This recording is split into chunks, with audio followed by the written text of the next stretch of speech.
พอเถอะมาแล้วตื่นแล้วนะย่างรถเราไปย่างพี่หนูมาจ้ะ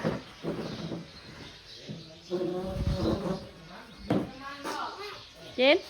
บายดีกันบายดี ไปดีพี่น้อง บายดีกันอย่าไปน้ำพอละบายดีกันบายดีหนูมือโอเคก้อนเอาแทนเนาะกดโต๊ะอีกบ่เฮ้ยเมื่อแล้วมาจักเราเมื่อแล้วมาจัก ไปเมื่อ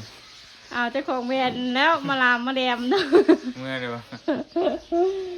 ไปเบิ่งกินข้าวเรา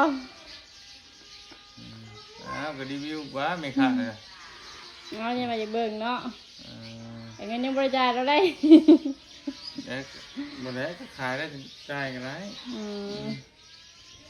ขายได้บ่พี่น้องมาอุดหนุนนี่เด้อพี่น้องเด้อ ขายไม่ได้ว่ากันได้คุยกับเราก็เรามาให้เงินบุคคลได้ อย่างมีโฟมนั่งหนา40กล่องแล้วก็สบู่50ก้อนของเรานะสบู่มัน บอกว่าชื่อที่ยังนะเราเอามานั่นคือเรามาลามอ้อยเลย เราจะมาป้าไว้ให้ขายให้จะได้ก็เป็นขายได้จะคืนแล้วขายไม่ได้ก็คือสูบ จะคิดได้ว่าอะไรพี่น้องน้ำบ้านเฮาแบบจักสินค้าอะไรอันยานะไปเบิ่งดูไปอยู่ในหูไปเบิ่งดูน้องเจ้าวันไหนน้องเจ้าวันไหนอ๋อน้องบ่คือไอ้เอาจะคุยกันนะ แล้วน้อง ไปเบิ่ง จุดปิด ทางนั้นบ่เอาเด็ดชมเพิ่นกำลังเฮ็ดอันนั้นไปเบิ่งเพิ่นว่าไปเบิ่งพี่น้องเอ้ยมาเบิ่งมาลามมาแดมกันเด้อมื้อนี้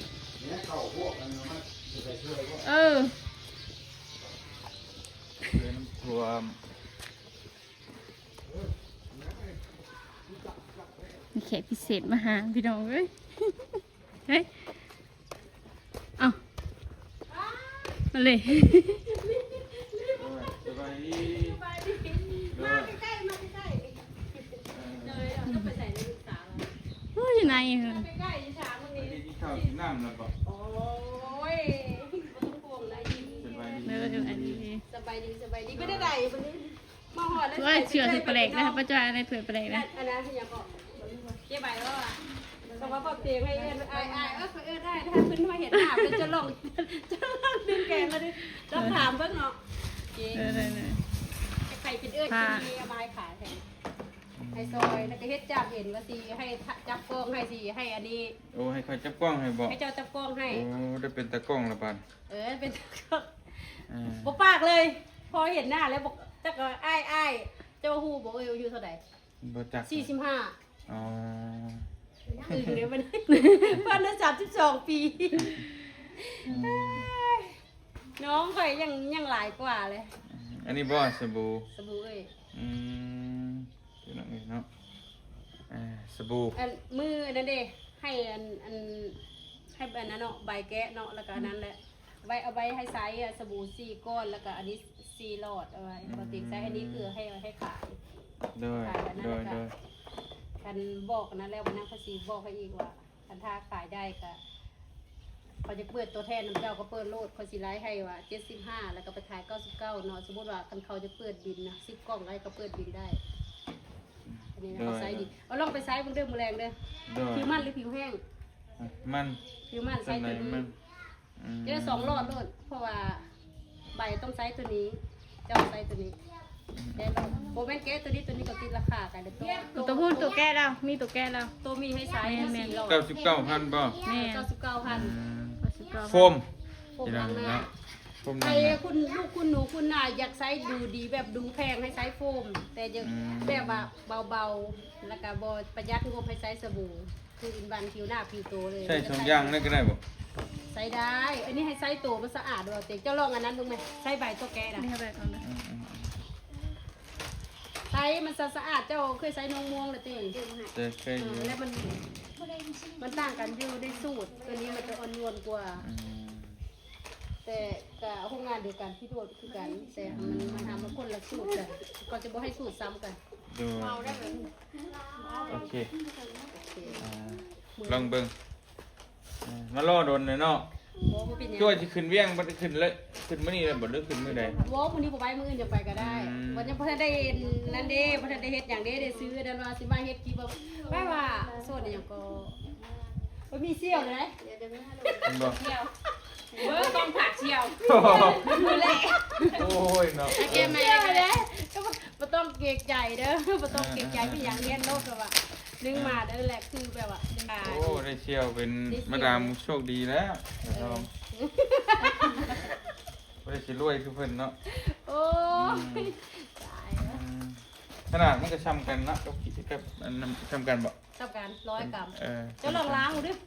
เป็นอย่างนี้เนาะ ล้างมือดูค่ะแล้วมื้อแรกก็ไว้อาบน้ำเลย อืมล้างมือ แก้ บ่ ตัวนั้นดิจ้ะบ่แล้วอาบน้ำทีแล้วแต่ว่าความหมายมันจะให้มีจักความสะอาดเด้ อืม แก้เบิ่งแก้ถุงมันหอม มันเป็น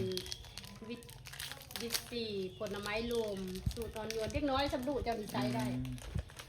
พอหลานเขาใช้อยู่มันเป็นตุ่มแล้วใช้แล้วตุ่มมันจะดี หอมเป็นอย่างนี้เนาะหอมแบบหอมคล้ายๆกันเนาะกับอืม นี่หอมเกี่ยงเนาะนี่หอมเกี่ยง อันนั้นมัน แบบ เป็น อ องุ่ งุ่ น นองุ่นกับบูเบอรี่ อืม องุ่นอันนี้มันเป็นผลไม้รวมนี่เด้ โดย นี่ ทุกอย่างเลยลงในสบู่ก้อนเดียวเมื่อ คือผิวแห้งคือลูกบ่เตงนี่ไซส์ให้ได้เลยเพราะว่ามันผิวแห้งแล้วผิวมันจะว่าควงๆซักๆให้ผิวมันชุ่มชื้นนั่นนี่มันเน้นออยล์หลายเดี๋ยวเฮาเป็นคนผิวบางแพ้ง่ายเฮาเน้นออยล์ลงหลาย อืม บ่ได้ง่ายๆเด้ปีนึงเด้อเนี่ย บ่ ทดลองนะจะได้เปิดแบรนด์ออนน่ะ อื อื ม ม บางทีพัฒนาสูตรเมื่อหลายหมื่นเนี่ยเอ้า3 ครั้งเนาะ3 ครั้งเขาจะเมื่อสูตรของเขาก็ต้องเอาตึงเงินให้เขาแล้วก็เฮ็ดใหม่ปั๊บเวลาเขาปรับสูตร อืม ตอนเปิดแบรนด์นี่นึงมาตอนที่อันนั้นแล้วก็ยากการตลาดนี่แห้งยากโอ้ย บ่ได้ง่ายเด้เป็นอย่างนี้เนาะเปิดมาจะโดนแล้วบ่ มื้อปีใหม่เด้มื้อตอนสงกรานต์ อืม เด็ดวันผลิตนี่ อืม คือมันเดินทางมาหาเฮาอีกเป็น1 อาทิตย์เพราะว่ามันมาแต่กรุงเทพนี่โรงงานอยู่ แบบปี2029เนาะ2 ปี 3 ปีมันให้นะ 2-3 ปี สักหน่อยคันถ้านี่เนี่ยคันพี่ตัวแทนจัก5 คนเนี่ยยังได้เฮือนบ่ฮอด1,000 ก้อนซ้ำขายจังหน่อยก็หมดก็ได้ผลิตรถใหม่เลยสิใส่ถุงตีฟองแล้วก็ใส่รุ่นโซกให้เขามักกันเด้ อืม ใส่ เอามารถหนึงเท่าไหร่ เขาผลิตขั้นแรกนี่3,000 อืม มันเป็นอันนี้เด้มันเป็นจ่อมันเป็นจอแล้วลงมาเขาก็ตัดแล้วก็บัดนี้ก็ซื้อโลโก้มาปั๊มนี่ อืม นะก้อนมันใช้ก้อนสูงจะนี่ เด้อ โลโก้นี่ออร่าสกรีนนี่มันคือเขาต้องซื้อแม้แบบมันมา คือเขาประทันได้เฮ็ดฮอด100,000ก้อนเขาซื้อจาก2 ตัวค่อยซื้อ2 ตัว2 ตัวนี่ก็10,000 กว่าบาทแหละตัวนึง9,000 9,000พ่อดูว่าตัวละ10,000เนอะตอนนั้นโอนเงินนะพี่น้อง โอเค 1 อ่านได้บ่ เดี๋ยวลองเบิ่งพี่น้องเห็นเนาะน้องม่วงกับน้องอ้อยปะทะกัน เดี๋ยวเอาแต่นั้นเดี๋ยวเอาแต่นั้นเดี๋ยวเอาปะทะกันเพราะปะทะเดี๋ยวมันจังไงเซลอันพี่โนดสิไปเว้าอย่างว่าผลิตโรงงานเด็กกันแล้วปะทะมันทำมาหากินเขายังอยากให้เขาซอยอยู่ โดยมันนี่แหละเนาะเพราะว่า อืม คือเพื่อผู้ใดที่ถึกใจผู้ใดนะ แปลว่าไผมักใส่สูตรใดก็ใส่ ใช่มากตัวใดก็ใช่ แต่ว่าก็ต้อง มันก็ต้องแตกต่างกันแหละพี่น้องเอ้ยมีความแตกต่างเรื่องสูตร ใส่ ใส่ แล้ว สูตร มัน ลาว ต่างเรื่องสูตร ลองเบิ่งเนาะพี่น้องเนาะ ใส่แล้วก็สัมผัสเบิ่งว่าผู้ใดสิถือผู้ใดนะ เลยหลอด อื บม ม แต่ของข่อยนี่เป็นสูตรอ่อนโยนกว่าหมุมหมด อืม สบู่มันในประเทศลาวนี่เบียกน้ำมันนี่มีเบนเน็ตแล้วก็น้องม่วงกับมาดามอ้อย อืม สบู่แต่โรงงานโฟมนี่บ่เก่งมันจะบ่แม่นโรงงานพี่โนดนะ อืม โรงงานนั้นที่ไทยอยู่นครปฐมโรงงานไอเรียวที่ค่อยขาย99เป็นหยังค่อยขายน่ะ ซลล์โรงงานมันมีติดสติ๊กเกอร์ให้ข้างนี้มันมีตำหนี้แล้วก็กับมันบ่ติดจุกให้ค่อยอยู่ในนี้นะปกติมันต้องใส่เนาะมันบ่ใส่ให้แล้ววันรถหน้านี่เขาก็ให้เขาใส่เป็นสีเนื้อสีขาวเป็นเนื้อโฟมแต่ตัวนั้นน่ะตัวผิวมันน่ะจะเป็นเนื้อยืดเวลาเขาใส่โฟมเนาะเพราะว่านี่มันรอดมันสาบสันจะซื้อเอาตรงนี้อันนี้เขาบีบออกตัวนี้มันบีบง่ายมันบ่แม่นเนื้อยืดนี่ใช้ได้1 เดือนผู้ใดเห็นวันนี่ปกติราคาให้ได้ขายให้ได้กำไร299 บาทด้วยแต่ค่อยอ่ะขาย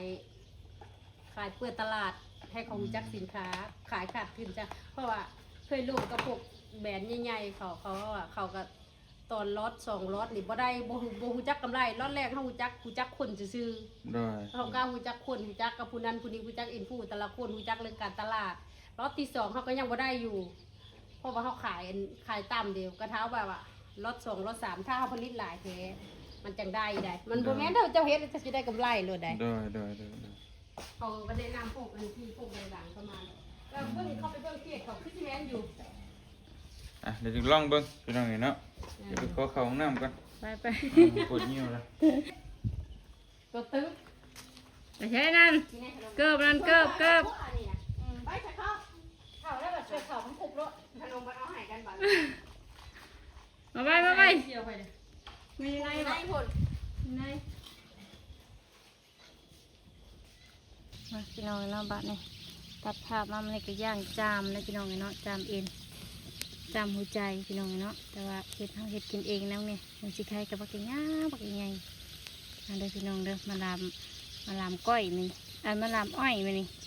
มาลามอ้อยเจ้าของแบรนด์ที่สบู่กับโฟมหนาเด้อพี่น้องน่าเยอะอันเยอะแบบฮอตที่ฮอตเทือนเลยมันมีใครสนใจสบู่เนาะกะทักเข้ามาไล่พี่น้องเนาะเดี๋ยวสิเอาเบอร์โทรไว้เด้อพี่น้องเด้อใต้คอมเมนต์เด้อมาเตียงก็มาแต่นั่นแหละพี่น้องจะทอกไก่แล้วเนาะได้น้ำตาสีสันเขาบริใส่สีแล้วพี่น้องใส่สีตั้งแต่สีเหลืองเนาะ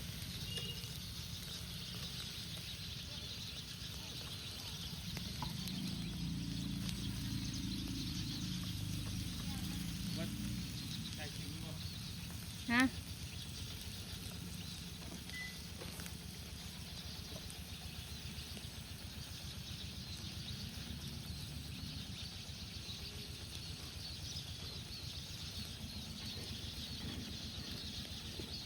เตรียมไปรีวิวสินค้าให้เราอยู่พี่น้องเราฝากสินค้าเราสิได้ขายผลเนาะสิได้ขายบริขายและพี่น้องเนาะมาติดตามน้องกันนะครับก็ว่าบ่ได้พี่น้องเนาะแมนยูว่าคนดังแต่ลังคนละแบบนะถ้าใครเฮ็ดคอนเทนต์เป็นสั่งอันเฮ็ดคอนเทนต์เฮ็ดอันนั้นเฮ็ดอันนี้เป็นรีวิวนั่นรีวิวนี่เก่งแต่ได้พี่น้องเฮาแบบบ่ค่อยได้เฮ็ดหยังพี่น้องเนาะเฮาแบบบ่ง่ายซะพี่น้องแม่นอยู่ว่าหาเงินแต่ว่าเฮาบ่ถนัดเรื่องนี้นะเรื่องการค้าการขายนะแต่ว่าถ้ามาเฮ็ดอย่างอื่นได้บ่เฮ็ดแบบอันอย่างอื่นแบบเวียกงานอื่นนะได้เนาะแต่ว่าให้เฮามาโพสนั่นโพสนี่ขายนะคือสิบ่ได้พี่น้องเป็นเจ้าของแบรนด์นี่แล้วพี่น้องเนาะชาในใจสบายเราพี่น้องบ่มักแบบว่ายุ่งยากในแบบเกี่ยวกับอันนี้นะยุ่งยากแบบว่าแบบบ่อยากใช้ความคิดหลายง่ายๆซะพี่น้องเนาะอันนี้ถ้าต้องใช้ความคิดถ้าต้องใช้ปัญญาต้องใช้แบบอันหลายอย่างนะพี่น้องเอ้ยเสี่ยวก็นั่งไปเจียวเห็ดตังอยู่เจียวมาเลยนี่เสี่ยวสุกแล้วว่าเจียวจะมากินด้วยเจียวกำลังถ้ามีขี้นั่นใจนะชิ้นงามอยู่เนาะเจียวปลาลูเจียวขี้เพี้ยแต่ว่าบ่มีบีใส่เอาไว้ตั้งกล้องเลยจามเด้อพี่น้องเด้อจาม จามเอ็นไม่5,000 กีบ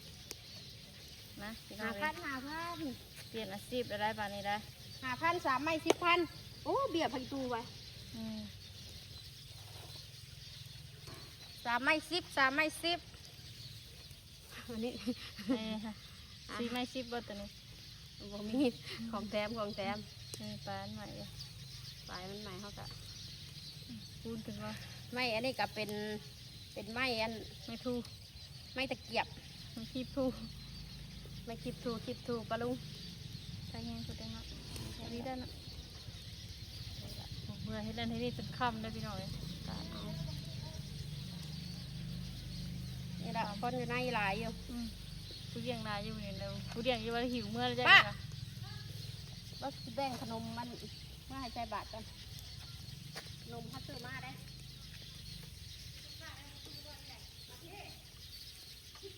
เป็นหนี้ได้เป็นหนี้อืม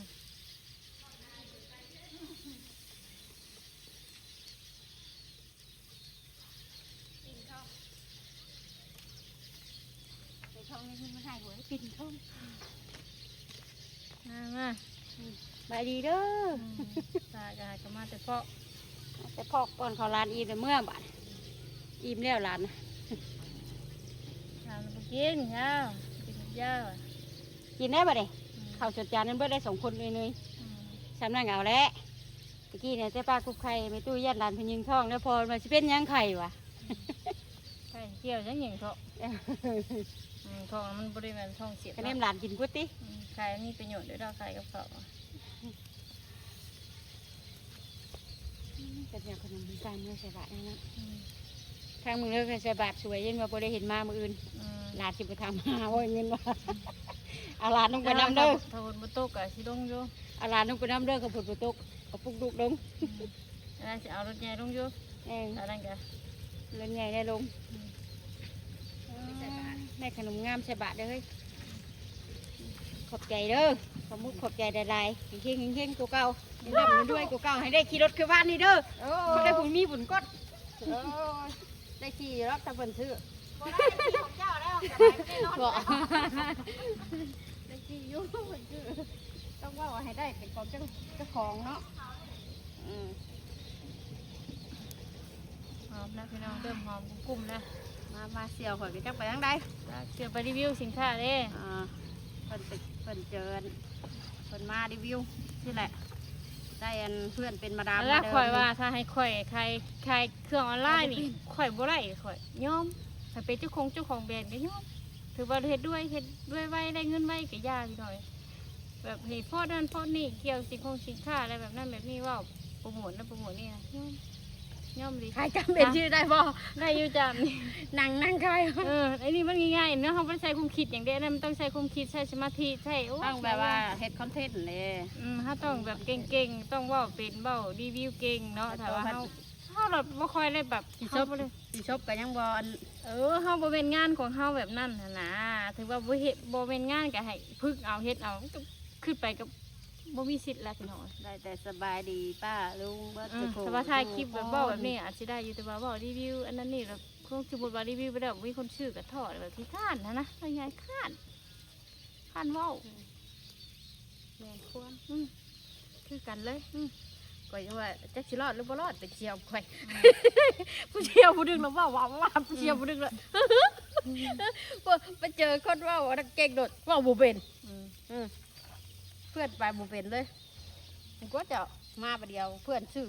สำแขนเพื่อนมาแบบ เขือบไงดิ มาเซอร์ไพรส์ว่า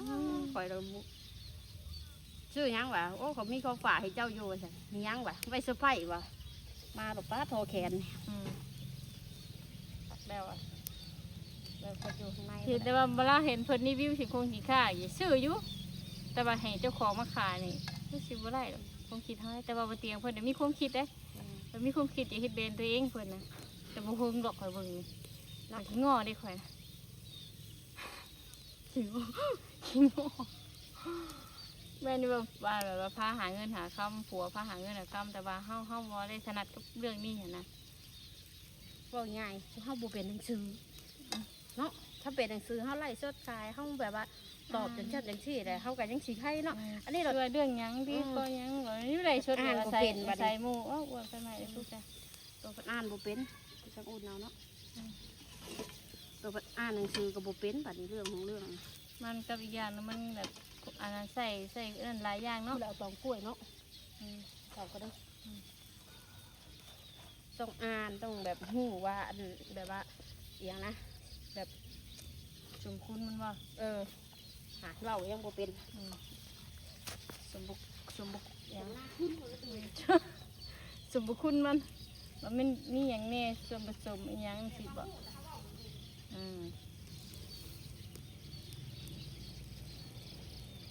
แล้วแหละพี่น้องเอ้ย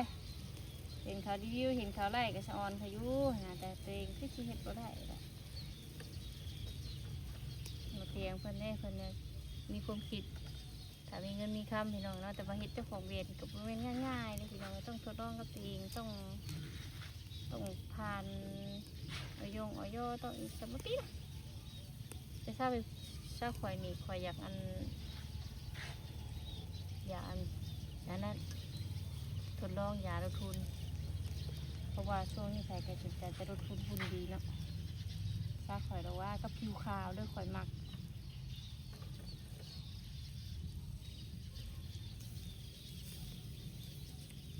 ผิวขาวกับบุญดีเอาไม้ขายข่อยรถข่อยซื้อเนาะรีวิวให้ข่อยจะซื้อราคาแพงเติบกะข่อยจะซื้ออยู่พี่น้องอยู่ไรน้องเว้ยเนาะอันนั้นยาลดน้ำหนักกับอันนั้นผิวขาวเนี่ยข่อยสนใจอยู่เริ่มไปยังชิมืดกันได้ไฟสุดาเชื่อยังบุเปิดให้อยู่แล้วว่าขี่รถใช้แต่ขี่รถที่ใช้บ้านนี้ขี่รถแล้วมาหน้าบ้านเนี้ย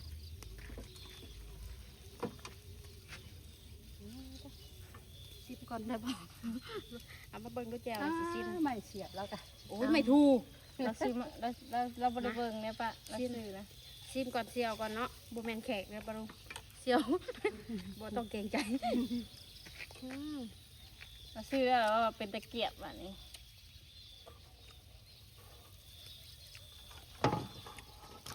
กระเจยมือฉันเนาะใช้แม่ปุ๊บนี่วะ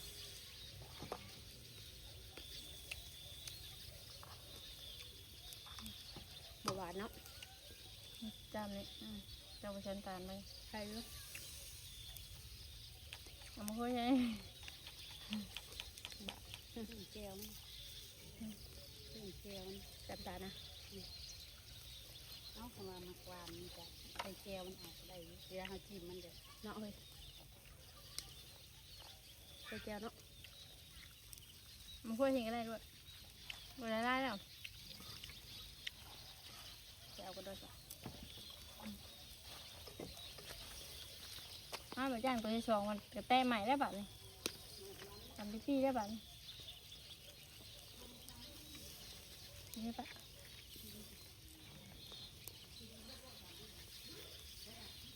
ทุกอยู่เลยรู้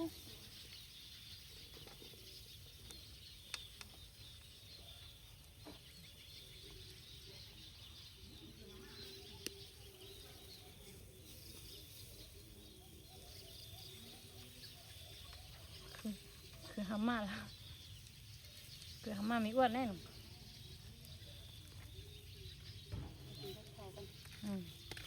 เก่าหนึ่งลายอยู่บ้านจกมากินด้วย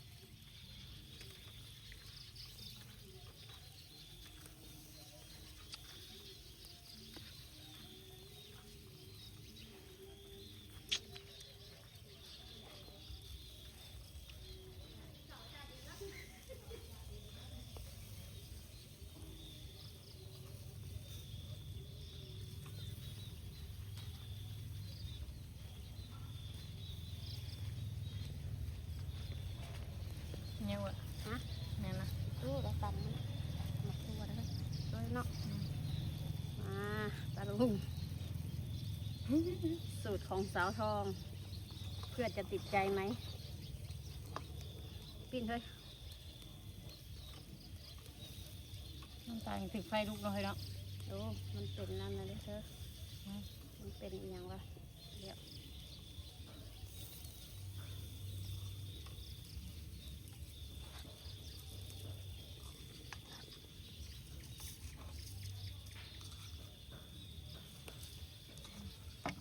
ตัวนี้เลยใส่แล้วนะตัวนี้นะ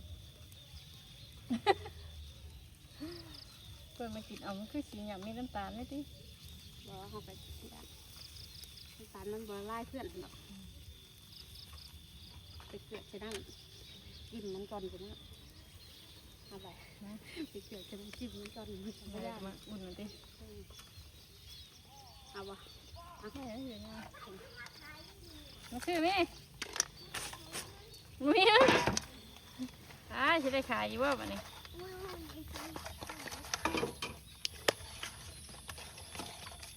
ขายอยู่นี่ เจ๊น้องเลยค่ะ ซื้อบอซื้อบอ อยู่ใน ซื้อไม้ซื้อไม้เอาไปย่างก่อนเลย ไม่จะเสียมี ไม่ละ5,000 3 ไม้10,000เ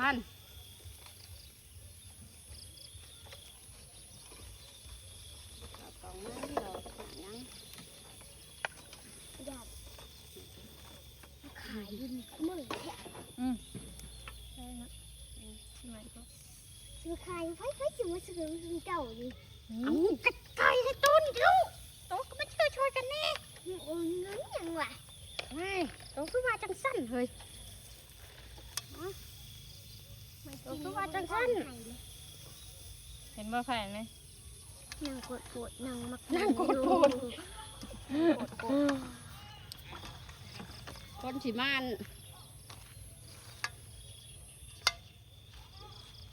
คนสิมานอะไรจะมีไปย่างชุกแล้ว โอ้ยโอ้ยมองโอ้ย ฮะ มีแต่อุกบ่มันบน มาไปไปตบกัน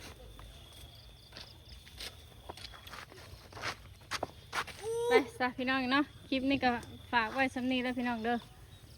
ปิ่งจามฮ้อนๆแซ่บๆยันแดงๆคำๆเฮ้ย เฮ้ย ฮ้อนเด้อบ่ายเด้อฮ้อนเด้อ ไป บาย